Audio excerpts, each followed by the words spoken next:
No, no, I get up. No, no, no, no, I get up. No, no, can't deny that. No, no, I get up. No, no, no, no, I get up.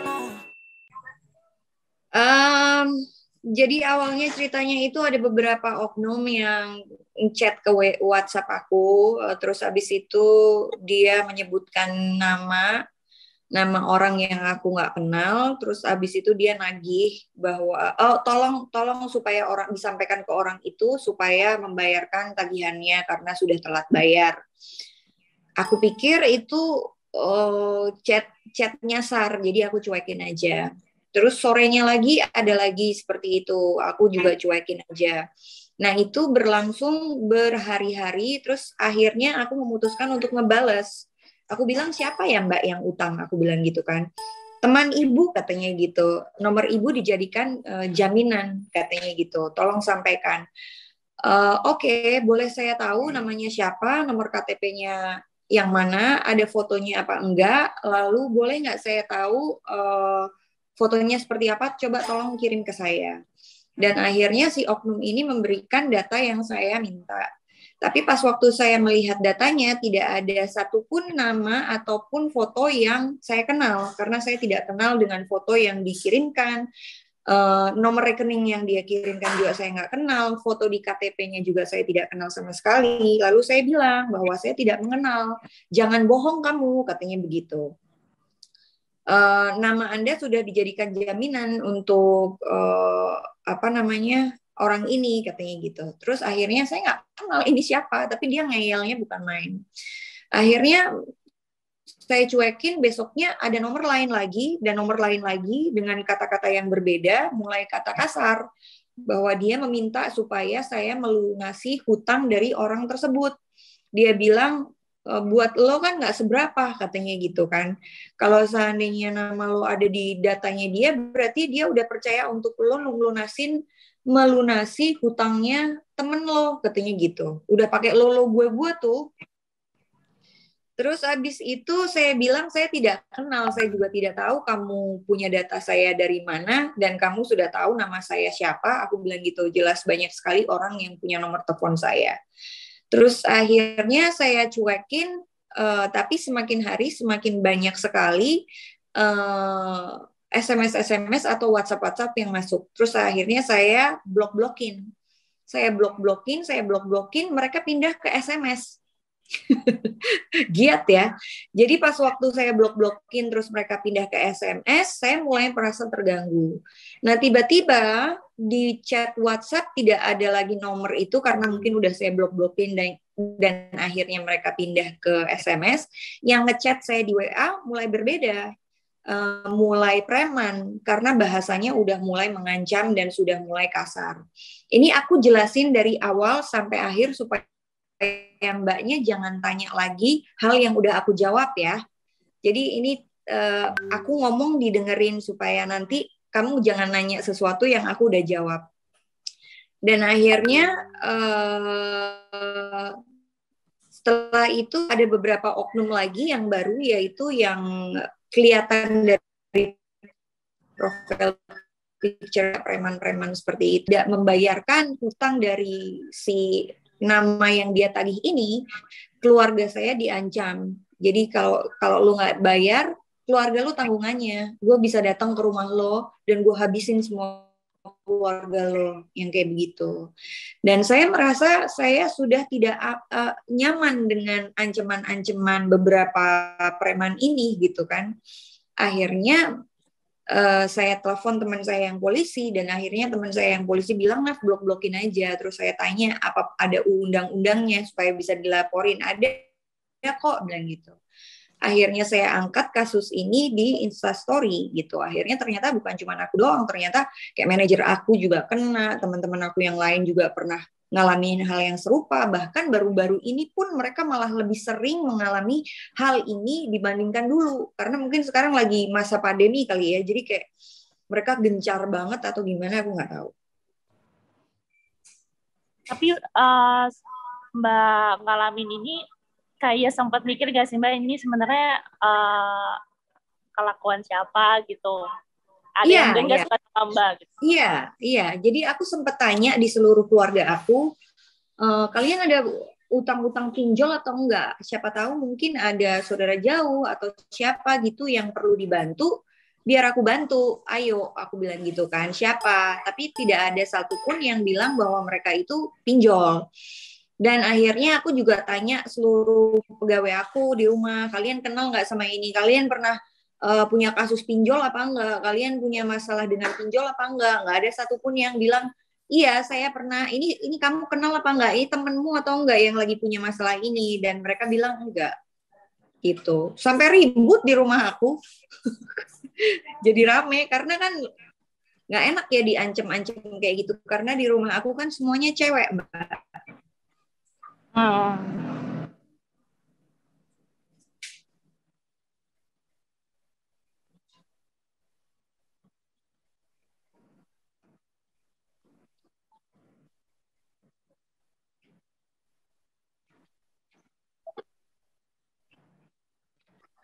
Aku kan nggak pernah berurusan sama pinjol ya, jadi aku nggak ngerti soal peraturan dan hukum perpinjolan itu seperti apa gitu. Jadi aku nggak ngerti karena aku nggak pernah ada urusan sama pinjol-pinjolan gitu. Jadi ini pinjol itu tercipta seperti apa? Apakah ada regulasinya? Apakah ada izinnya dari OJK dan Kominfo apa segala macam? Ternyata kan setelah kasus ini di blow up, ternyata banyak sekali pinjol-pinjol yang ilegal kan, yang tidak terdaftar di Kominfo, tidak terdaftar di OJK gitu. Tapi ternyata banyak juga yang punya kasus, walaupun ada yang sudah terdaftar di Kominfo, ada yang terdaftar di OJK, mereka masih memakai preman-preman untuk menagih hutang mereka gitu. Karena gila pas waktu aku blow up kasus ini, yang cerita itu ribuan, Mas. Gitu. Masyarakat itu yang cerita ada sampai bunuh diri, ada sampai buat cuci darah orang tuanya, terus akhirnya mereka sampai udah stres, ada yang hamil sampai keguguran. Jadi secara tidak langsung ini sudah membunuh sih, gitu, pelan-pelan.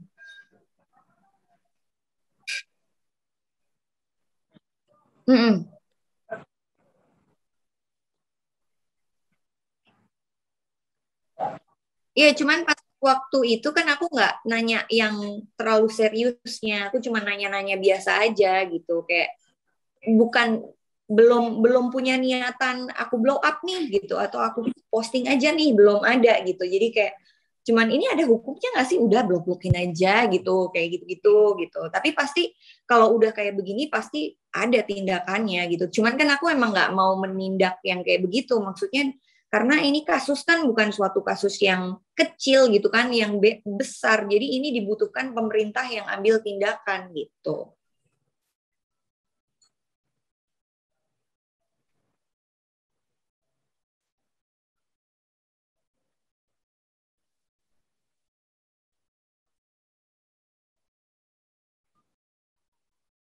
Kan ada polisi. Kan ada polisi. Aku punya teman banyak polisi juga.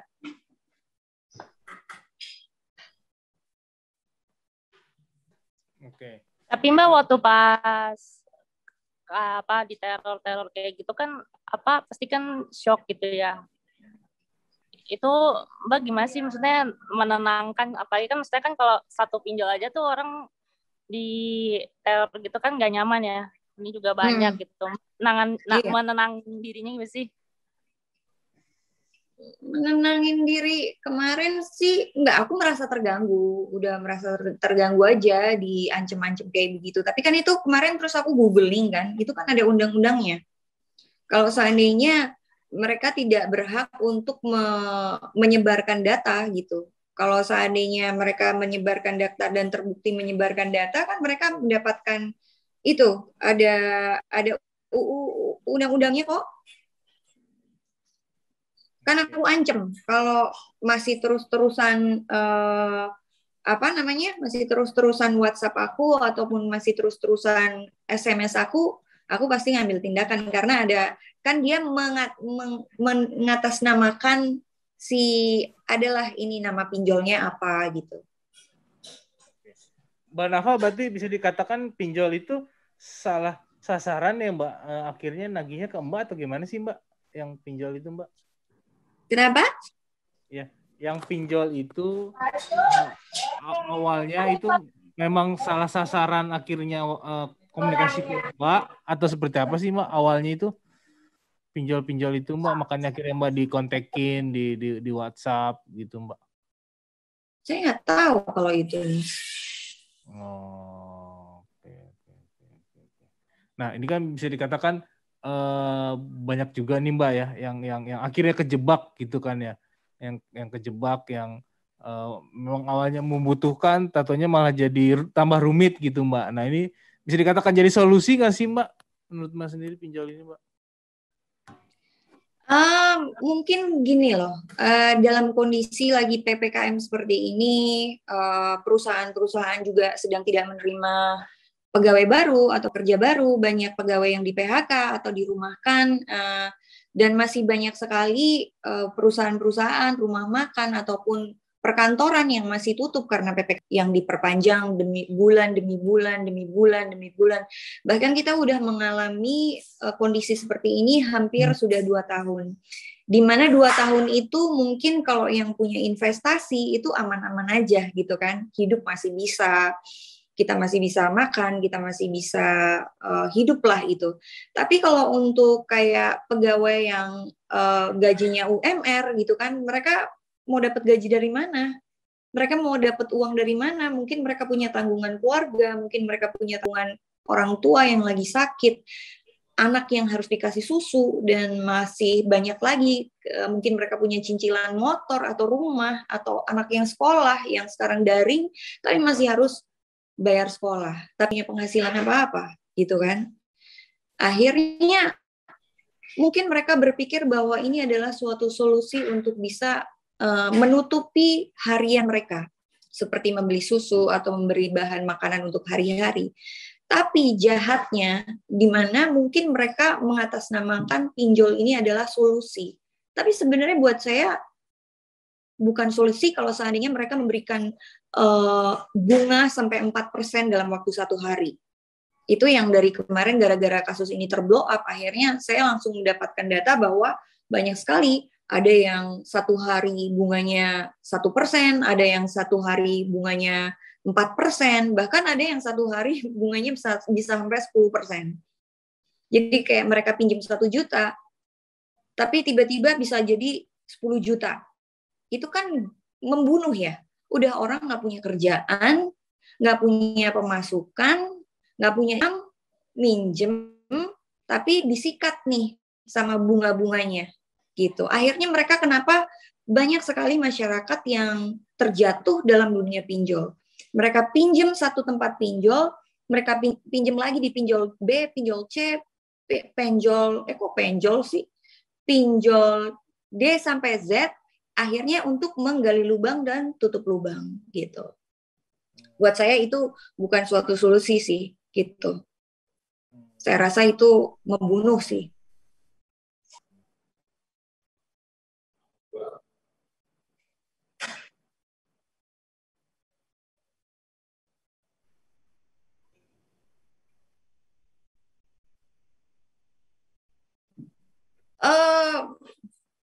Belum ya, aku belum bicarain itu sih. Ada beberapa yang udah tatap muka, tapi nikah belum sih. Belum dibicarain.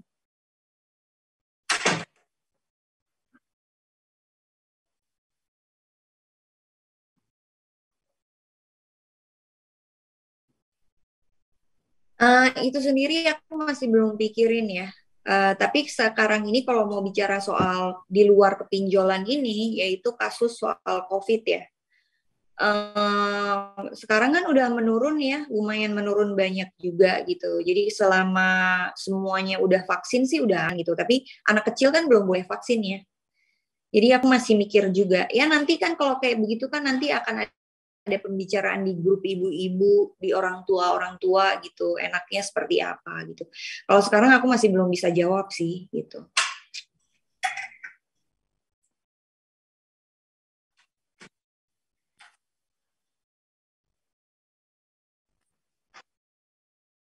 Ini pembicaraan soal pinjolnya udah selesai? Hah? Berapa sih Mbak? Mbak yang pinjolnya itu apa? Mungkin saya tadi agak telat sedikit sih Mbak. Jadi memang itu apa ya? Ke Mbak sendiri menjadi meresahkan nggak sih? Karena kan posisinya ini salah sasaran gitu ya Mbak, kan tiba-tiba Mbak di komunikasi sama orang pihak pinjol, bener nggak sih Mbak atau gimana Mbak mungkin? Iya pasti dong. Mungkin yang tidak nyaman bukan cuma saya, tapi kita lebih melihat bahwa masyarakat di Indonesia yang kesusahan gara-gara ini gitu. Jadi pastilah dirugikan, dibuat repot, udah pasti. Oke. Nah, tapi sudah sempat konfirmasi nggak sih Mbak kenapa dia kayak salah sasaran malah komunikasinya ke Mbak gitu? Sudah sempat menanyakan atau gimana sih Mbak? Halo? Kenapa? Ya, tapi Mbak saat di kontak itu sudah... Kenapa pertanyaannya apa? Ya, saat Mbak di kontak oleh pihak pinjol, nah Mbak sempat menanyakan nggak sih kenapa bisa sasarannya ke saya gitu, komunikasinya gitu kan? Ini kan Udah tadi kan udah aku jawab tuh. Hmm. Dia bilang bahwa nomor saya dipakai sama orang itu untuk jadi jaminan. Oke, nah orang itu sempat Mbak kenal juga atau sempat tahu juga atau mencari informasi kenapa bisa akhirnya Enggak. yang oke. Enggak ada, enggak kenal. Tadi aku udah jawab sih itu. Oke. Nah, berarti dengan itu kan bisa dikatakan apa mengalami kerugian nggak sih Pak akhirnya jadi kayak salah sasaran di saat orang pinjol itu komunikasi padahal bukan Mbak yang meminjam tapi akhirnya merasa terganggu atau gimana?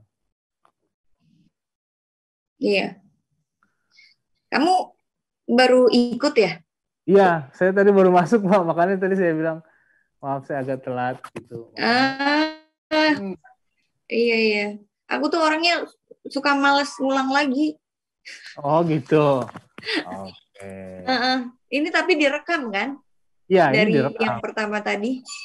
Yang pertama sih tadi direkam. Oh ya udah. Oke. Oh ya udah. Di yang pertama itu udah jelas banget. Untuk harapannya gimana Mbak? Maksudnya untuk soal Mbak di teror ini gitu. Mbak 5 menit gimana? Lagi ya. 5 menit ya, lagi ya. Siap. Harapannya dengan menjadi viralnya berita ini supaya kita bisa membantu banyak masyarakat Indonesia yang sedang terjerat pinjol, supaya pemerintah bisa mengambil tindakan untuk pinjol-pinjol yang tidak terdaftar di OJK ataupun Kominfo, supaya juga bisa menutup banyak pinjol yang tidak terdaftar dan menindaklanjuti juga pinjol-pinjol yang mengancam dengan membunuh lah atau mengancam dengan ancaman yang menyebar data dan yang lain-lain gitu. Saya harap seperti itu. Dan kedepannya juga supaya pemerintah menyalurkan bantuan lah untuk masyarakat Indonesia gitu, supaya ada jalan keluar bagaimana supaya masyarakat ini tidak melakukan pinjol. Sebenarnya kan ada pembantuan dari pemerintah tuh yang apa namanya PBU apa namanya? Bantuan aku lupa pokoknya ada setiap bulan ya. Iya, pokoknya ada bantuan dari ya. Cuman kan itu memang informasinya itu nggak menyeluruh ya. Saya juga nggak tahu kenapa gitu. Tapi banyak sekali masyarakat yang tidak tahu bahwa ada bantuan dari pemerintah yang setiap bulannya tuh ditransfer sama pemerintah 1,7 sampai 2 jutaan gitu loh buat masyarakat. Nah, mungkin itu kayak harus diberitahukan ke masyarakat bahwa ini loh ada bantuan dari pemerintah gitu. Oke Mbak, terima kasih banyak teman-teman. Aku rasa udah cukup. Kita udah ngobrol panjang. Semoga ini bisa cukup buat kalian semuanya, bisa di-share juga buat teman-teman, dan bisa bermanfaat buat sesama kita semuanya. Makasih ya. Oke, makasih Mbak Nafa. Dadah. Nafa. Terima Sudah kasih. mau pulang, Bu. Bye-bye. Ya, bye. Selamat Oke, malam, Dak. dadah.